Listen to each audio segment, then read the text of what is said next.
Kisah yang saya baca mengambil banyak hikmah dan pelajaran, membuat saya sadar dan semakin belajar dan meyakini apa yang datang dari Allah pasti itu baik. Walaupun nampaknya di pandangan mata kita buruk dan itu ujian.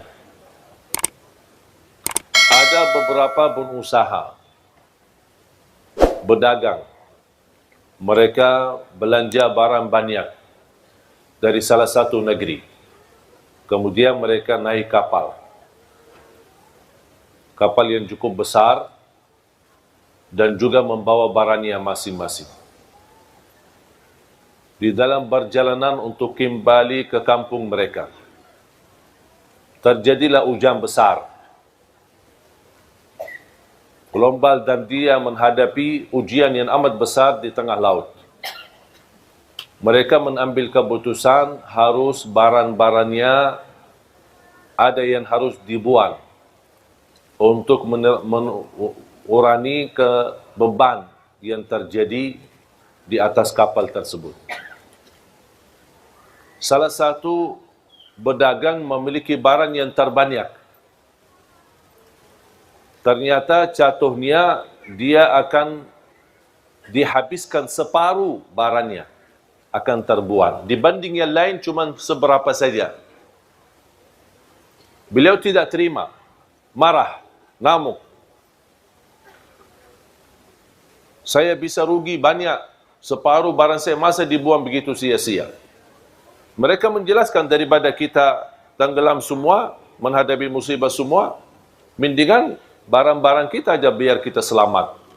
Beliau tidak terima, tidak mau. Karena dia berdagang baru, membuat berdagang yang lama, mereka sepakat sekalian barangnya sama orangnya dibuang aja, biar kita selamat. Karena mereka merasa orang itu berdagang baru, tidak punya istilahnya kekuatan, tidak punya power, tidak punya lingkungan yang bisa melindunginya. Dan terbuang. Dan subhanallah mereka jalan dan beliau bersama barangnya sudah terbuang di dalam laut. Dalam menghadapi ujian angin besar, subhanallah terarah kepada salah satu pulau yang cukup sepi, tidak ada apa-apanya. Dia masuk di sana, cari makan tidak ada, cari apa tidak ada, barangnya hilang. Dia syukur alhamdulillah selamat. Dapat sedikit sumur air yang bersih, dia bisa minum. Sedikit hanya yang bisa dia dapat hanya minum air. Di situ dia menemukan sebuah rumah kecil dari kayu. Dia masuk ke rumah dan dia bisa rasa nyaman untuk bisa istirahat dan tidur. Berjalan waktu beberapa hari, tidak ada yang datang menolong dia. Tiba-tiba datangnya angin yang cukup kencang dan besar, mengakibatkan terjadi kebakaran di pulau tersebut. Dihabiskan semua pohon-pohon yang ada sekaligus rumah kayunya itu. Begitu dia diselamatkan dari kebakaran dan kehilangan tempat tinggalnya yang satu-satunya yang bisa melindungi dari bahaya, langsung dia berkata, "Ya Allah, kenapa ini? Sampai rumah yang aku tempati untuk mencari nyaman dan melindungi diri, kebakaran habis."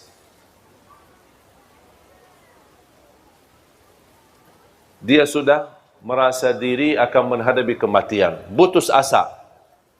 Dan dia tidak tahu ada apa. Sampai dia ngamuk sama Allah. Kenapa ya Allah seperti ini?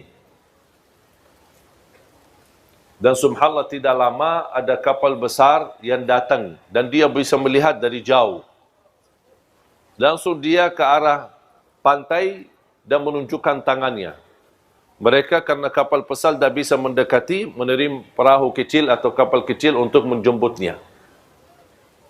Ketika dijemput dan naik kapal besar, dan beliau bertanya, "Kok dari mana kalian tahu saya ada di sini?" "Oh, kami tahu dari jauh kami melihat asap." Gara-gara terjadi kebakaran kan ada asap besar. Kami berfikir ini tanda biasanya kami seorang laut, pasti biasanya itu tanda-tanda ada orang minta tolong. Makanya kami datang. Terus mereka tanya, Iman kamu kok bisa datang sini sendirian? Oh ceritanya saya bersama kapal berdagang, mereka mengkhianati saya, mereka semua bersepakat untuk melimbar saya di laut dan syukur saya bisa selamat. Kata pemilik kapal, mereka itu yang anda cerita, semuanya mati tenggelam. Berdagangnya dan barangnya dan kapalnya, semuanya mati. Baru dia sujud syukur. Dan dia berkata, ternyata ada hikmahnya. Faham ibu? Memang subhanallah Allah maha baik. Wallahi ibu-ibu tidak bakal tahu bagaimana cara Allah mengatur ujian kita. Tapi yakini Allah tidak pernah mau susahkan kita. Kalau ibu yang begitu cinta dan sayang sama anaknya, kira-kira mau enggak dia susahin anaknya? Kata Rasulullah, Allah jauh lebih besar kasih sayangnya kepada hamba daripada ibu kepada anak. Tapi ada manusia yang belum percaya sama Allah. Ada manusia yang masih berkata, Ya Allah, kenapa saya seperti ini? Ya Allah, kenapa saya cuma penderita sakit? Ya Allah, kenapa saya sudah lama menikah tapi belum bisa punya keturunan? Ya Allah, kenapa saya dijodohkan sama orang yang jahat yang menyakiti perasaan saya? Ya Allah, kenapa saya punya usaha semuanya habis dan rugi? Ya Allah, kenapa saya... Itu bahasa kita sehari-hari. Padahal kita tidak tahu dan belum meyakini Allah jauh lebih sayang sama kita daripada ibu kepada anaknya. Ibu pun ketika lagi marah sama anaknya dan dia cupit, bukan karena dia benci sama anaknya. Bukan dia tidak suka sama anaknya. Justru cupitan itu karena sayang. Anggaplah yang terjadi dari Allah itu cupitan dari Allah Subhanahu. Barangkali kita ada kesalahan. Barangkali ada kekurangan ibadah. Barangkali terlalu sering ketiduran salat subuh. Barangkali kita lupa baca Quran. Barangkali kita sambat satu kali menyakiti hati orang tua. Walaupun satu kali, ada balasannya. Ada balasannya dari Allah SWT. Kita lupa, tapi Allah tidak pernah lupa. Ahsahullahu wa nasuh. Allah menghitungkannya, tapi manusia suka lupa. Makanya jamaah sekalian, belajar takdir Allah, walaupun ada buruknya, tapi yakini di belakang keburukan ada hikmah, ada kebaikan, ada sesuatu yang kita tidak tahu. Contoh,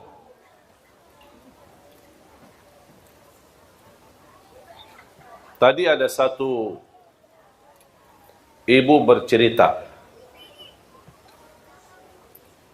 suaminya meninggal. Semoga diampuni Allah Subhanahu wa taala. Baru saja nikah 7 bulan.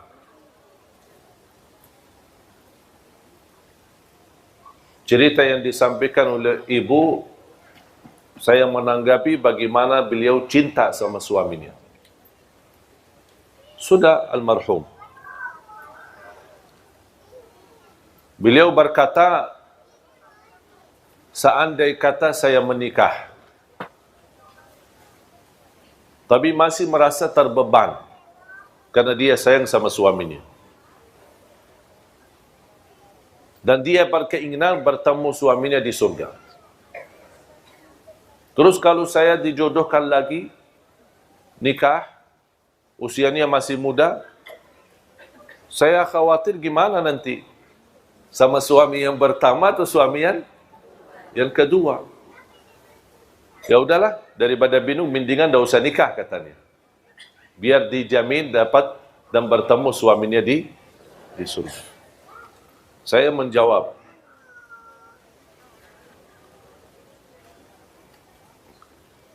kalau usulan saya, kalau ada jodohnya nikahlah. Masih muda, belum punya anak lagi. Nikahlah. Urusan surga nanti urusan lain. Ketemu siapa itu urusan sama Allah. Dan kejadian ini sama pernah terjadi sama istri Rasulullah. Bernama Ummu Salamah. Kenal nggak Ummu Salamah? Dari mana kenal? Tahu maksudnya. Ummu Salamah salah satu istri Rasulullah SAW. Ternyata Ummu Salamah punya suami namanya Abu Salamah. Cinta bukan main sama suaminya. Meninggal, mati syahid. Di waktu tamburan perang bersama Rasulullah SAW. Meninggal. Ketika meninggal suaminya, dia merasa sedih banget. Kehilangan seorang yang dia paling sayangi, paling cintai. Baik banget. Dan dia merasa kehilangan sesuatu yang amat besar. Tapi dia sabar, ujian. Suami meninggal, ada istri dia meninggal, ada anak dia meninggal. Semua itu namanya ujian. Dan kita semua pasti akan meninggal, akan mati menghadapi kematian. Ternyata subhanallah berjalan waktu, dijodohkan sama Rasulullah. Sebelum dijodohkan sama Rasulullah, dia pernah berkata, ketika Rasulullah SAW mengingatkan untuk bersabar dan menerima ujian ini. Dan insya Allah Allah ganti yang lebih baik. Langsung beliau berkata, siapa yang lebih baik dari Abu Salamah? Tak mungkin bisa menemukan orang-orang yang lebih baik dari Abu Salamah. Pertanyaan saya, ibu-ibu, mana yang lebih baik, Abu Salamah atau Rasulullah? Akhirnya jadi jodohnya sama Rasulullah SAW. Muncullah pertanyaan, ya Rasulullah, saya kan pernah nikah sama Abu Salamah. Sekarang saya jadi istrimu. Saya ketemu siapa nanti di surga? Sama pertanyaan ibu itu tadi. Saya jawab sebagaimana dijawab oleh Rasulullah SAW. Kamu bersama orang yang terbaik akhlaknya. Yang terbaik akhlak. Kalau kira-kira Abu Salamah lebih baik akhlaknya, berarti nanti sama Abu Salamah. Tapi yang kita tahu dan kita belajar, yang paling mulia akhlaknya siapa? Berarti dia sama. Dan disitulah kunci kebahagiaan dalam rumah tangga. Kemuliaan akhlak. Jamaah sekalian, tidak ada rumah tangga yang tidak bermasalah. Tetapi kunci mengatasi segala persoalan dan permasalahan adalah kemuliaan akhlak. Bahkan Rasulullah SAW bersabda, menunjukkan kunci kemuliaan seorang laki-laki, terutama laki-laki. Sebagaimana kemuliaan seorang atau kemuliaan seorang laki-laki yang paling mulia akhlaknya sama istrinya. Makanya ulama berkata, kalau ingin mengetahui akhlak seorang, jangan tanya jauh-jauh. Tanya istrinya. Kalau istrinya biar mentul, berarti mantap. Alhamdulillah. Kalau istrinya berkata, stres, pusing, oh berarti masalah.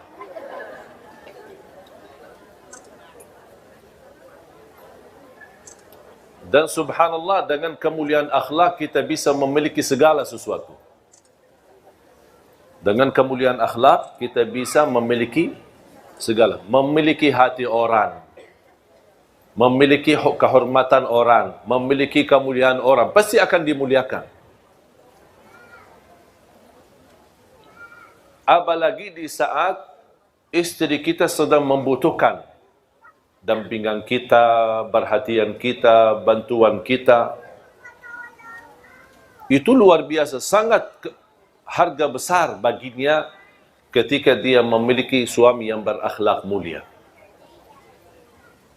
Makanya jamaah sekalian, sampai Rasulullah SAW bersabda, "Aqrabukum minni majlisan yawmal qiyamah ahasinukum akhlaqa."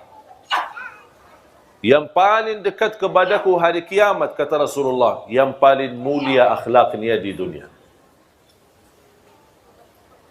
Jadi kemuliaan akhlak atau seorang memiliki kemuliaan akhlak, dia mendapatkan posisi yang amat besar di sisi Allah. Kemuliaan, darajat yang tinggi bersama para nabi, siddiqin, syuhada dan salihin.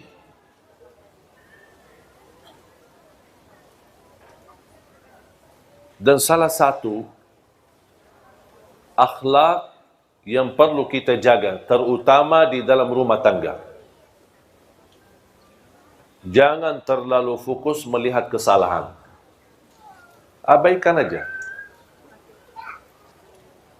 Jangan terlalu memperhatikan kesalahan. Abaikan aja.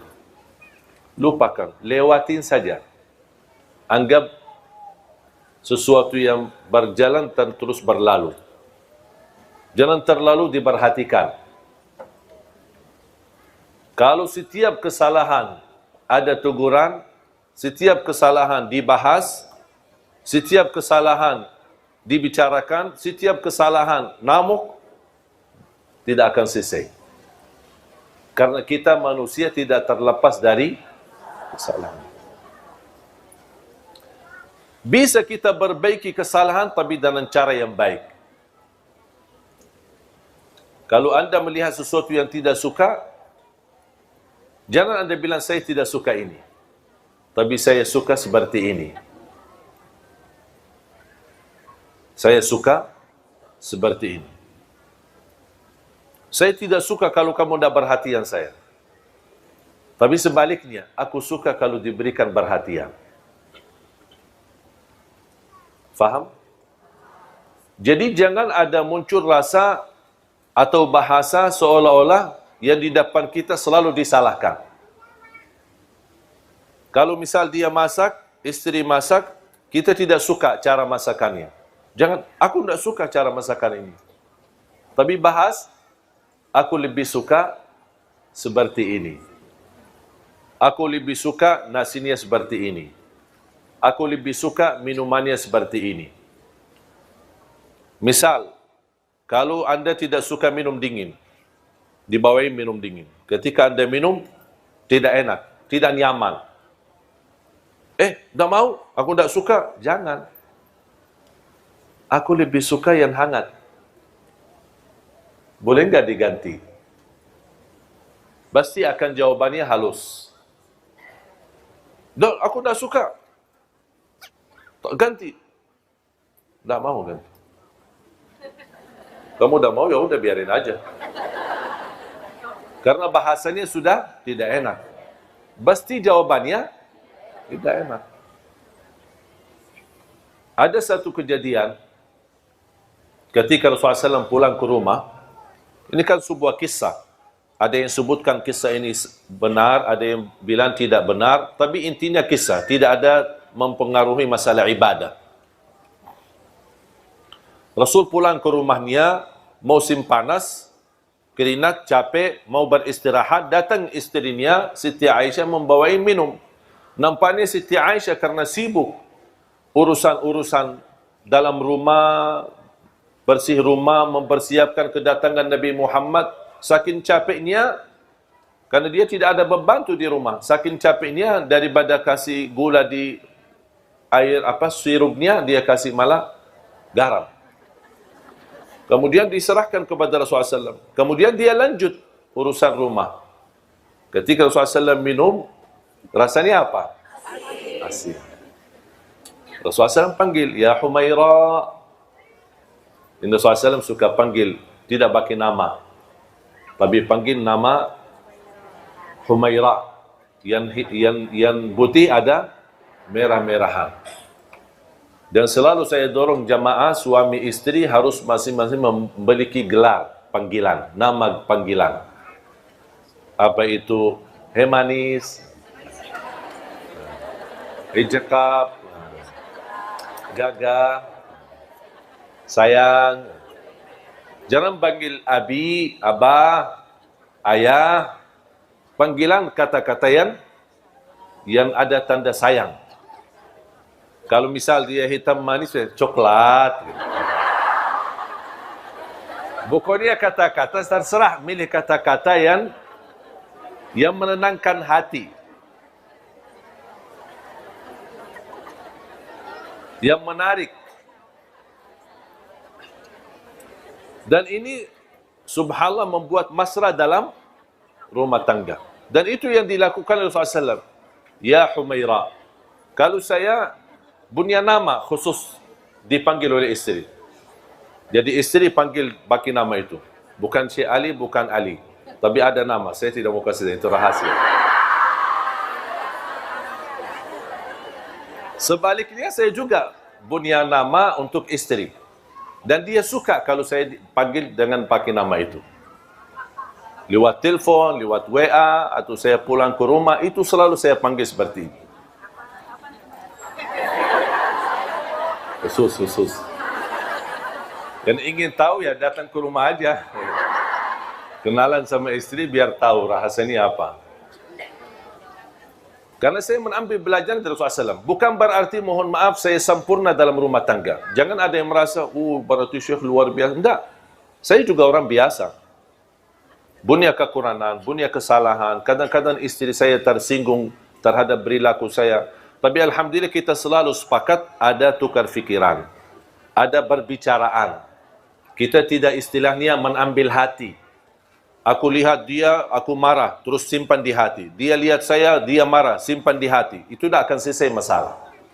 Ada sesuatu dibahas, tapi cara dibahasnya agak enak.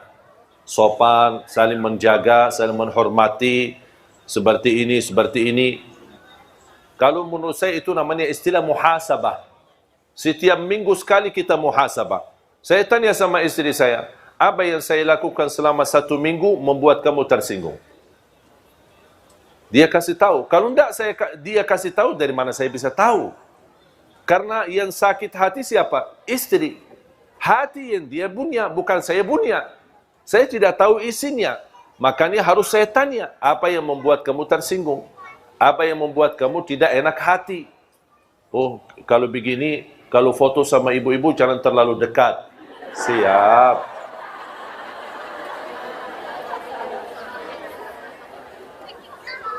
Udah, saya akhirnya turuti apa yang dia mau. Kalau bisa, jangan foto sama sekali. Saya bilang jangan, nanti ibu-ibu juga tersinggung. Saya jelaskan. Saya tidak bilang, tidak mau dan membalas dengan kasar. Enggak, saya bahas. Begini, kalau di Indonesia, kalau tidak menolak, kalau ketika diajak foto, nanti kita dianggap sombong. Tidak ada kasih sayang, tidak ada perhatian.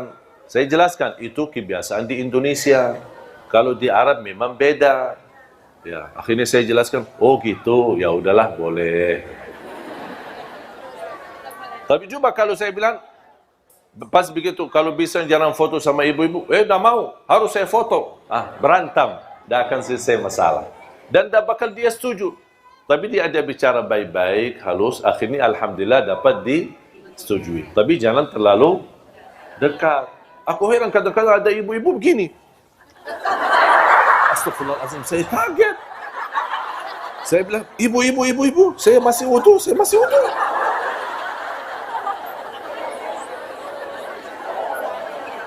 Saya jujur saja bicara seperti ini, padahal saya belum wudu. Tapi kenapa saya terpaksa? Jangan, supaya dia menjauh daripada bubu jauh. Nanti dia juga tersinggung, masalah lagi. selalu berusaha memilih kata yang bisa difahami tapi tidak menyakiti hati. Maaf, saya lagi wudu. Ya. Dah, langsung dia awas sendiri. Daripada kita berantam. Ibu jangan dekat. Ibu jangan dong. Kok sih kasar ya? Karena saya belajar, selama saya berada di Indonesia, orang Indonesia tidak suka kasar. Mungkin kita orang Arab, budaya Arab agak kasar ya. Termasuk bicara. Makanya kalau saya ada punya teman mau cari istri orang Indonesia, kadang-kadang calon istri tanya, gimana dia, kasar enggak? Ya sudah ada gambaran orang Arab kasar. Padahal tidak semua sama. Ya contoh seperti saya kan. Jadi ketika saya mau jodohkan, malah ada yang menolak. Oh jangan semua orang Arab takut. Saya ternyata belajar kalau di Arab memang nada suara pun kita agak tinggi. Pernah ada teman saya orang Indonesia datang, saya sedang ngobrol sama adik saya. Dia menunggu di luar. Ketika dia mendengar, dia datang, ada apa Pak? Saya bilang, tidak ada, kita lagi ngobrol. Cuma lagi suara agak tinggi, dia fikir kita lagi berantem, padahal tidak. Makanya saya mengambil kesimpulan ketika saya pernah diwawancarai. Apa yang saya dapat di Indonesia, sesuatu yang bisa berkesan dan selalu dijaga. Saya bilang saya belajar orang Indonesia suka yang lembut dan sopan, tidak suka yang kasar.